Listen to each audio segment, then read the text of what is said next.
Welcome to Shaq's house. That's our Shaq. You're now in Shaq's house. That's our Shaq. Welcome to Shaq's house. That's our Shaq. What's up, fellow Shaq Housers? How y'all doing? Hey, Corey Smith. I told you I'd give you an extra 10 seconds on the intro music. There you go. Hope your week went well. Hope everybody's week is going well. What we going to be talking about today? Two seismically powered mutants by the name of Rictor and Avalanche. That's right, Rictor from X-Force, Avalanche, a mainstay of Mystique's Brotherhood of Evil Mutants. Yeah, they may look like they got similar powers on the surface, and they do, but they just use them a little bit differently, and one of them has more of a secondary mutation than the other. Check it out. Avalanche has the mutant power to generate powerful seismic vibrations from his body. By focusing his power on a target, he can strike objects with shock waves carrying a concussive impact, causing them to shatter or destabilize his target at a molecular level so that they crumble and disintegrate into powder. By directing vibrations at the ground beneath him, Avalanche can simulate ground tremors, creating shakers that throw his opponents off balance, open fissures in the earth, and can weaken the structural integrity of a building foundation or even the ground itself. The application of his powers in this manner is especially effective on Earth that is already seismically unstable. He has practiced using his power to create ripple effects which can alter the landscape under his control. He can create slopes and inclines from flat level ground or cause chunks of pavement or earth to blast up into the air and then fall on simulated landslides or avalanches, or summon tidal waves of matter that ripple across the ground. Rictor has the mutant ability to generate vibratory energy as well. Originally, his power was solely capable of radiating intense vibrations from his body. Manipulating the intensity of these vibrations would cause anything he touched to shake, shatter, crumble, or even disintegrate if the vibrations were strong enough. They would also destabilize the ground he was walking on, often causing other people to lose their footing. If he was standing on seismically active land, Rictor could potentially create earthquakes and open tectonic plates up with his vibratory waves to disturb the crust. Later, he learned how to focus his vibrations as blasts with vibrations from his hands, directly. Releasing his energy in this manner allowed him to focus his emissions into what he called vibequakes, basically tightened seismic shock waves with tremendous concussive force.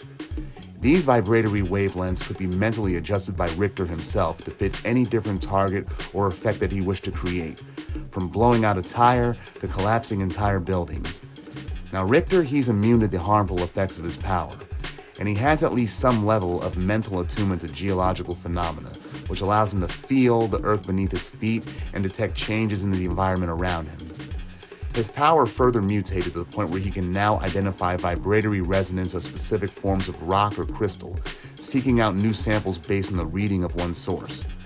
And he can also shape the earth around him to tunnel underground, forge columns and pillars on command, or even manipulate lava and molten rock.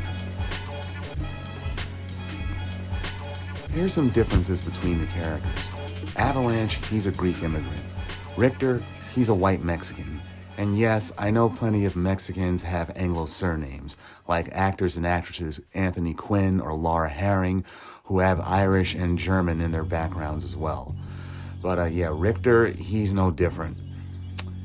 And Rictor's power, it began as a radiating vibration effect. His body produced vibrations which could be conducted into objects he touched to shake, shatter, or disintegrate them, and also through the ground beneath his feet for upsetting whatever he was standing on. On seismically active ground, his power could induce earthquakes. But over time, Rictor's powers developed into full-blown geokinesis. Even before Wanda Maximoff's decimation, he had at least some level of psychic attunement to geological phenomena, allowing him to feel the earth beneath his feet and detect changes in the environment around him. After he regained his powers post-M-Day, Rictor's been increasingly attuned to the earth itself.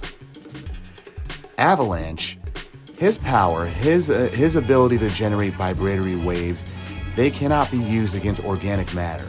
Attempting to do so will cause his vibrations to reverberate and feedback on him. One time when he fought the Hulk, he broke nearly every bone in his arms when he tried to use his powers on him, and it wasn't pretty. And also, Avalanche's signature move is to cause the ground, be it actual earth or something artificial like a street or sidewalk, to rise up and collapse down on an opponent. He can liquefy and disintegrate matter in a certain way to cause the material to ripple. Creating a continuous rippling effect can create a crest of matter that he can ride forward like a wave. That's his signature move. Now, Rictor's signature move is wielding his power like a gun and firing vibrations of different intensities over a distance for various effects. Avalanche can also induce vibrations and matter from a distance, but his power works against earth, rock, concrete, mortar, gold, steel, etc. Yeah, primarily his power induces devastation, shattering barriers or inducing floors and ceilings to collapse, disintegrating solid objects, and so forth. Now, between the two of them, only Rictor is an actual geokinetic. Yeah, like Petra or Terra from the Teen Titans. However, both Avalanche and Rictor, they're both highly skilled vibration manipulators with essentially the same power, just used differently. But don't compare either of them to the X-Force character Jin Genie.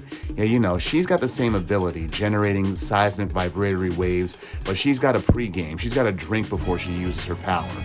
Yeah, so don't count her, unless she's on Krakoa and they somehow manage to fix that. Okay, Shackhousers, that's what I got for this week.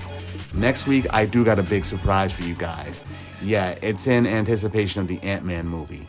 And it's not what you think. See you then. Mansion, apartment. Shack, house. Yes! Yeah.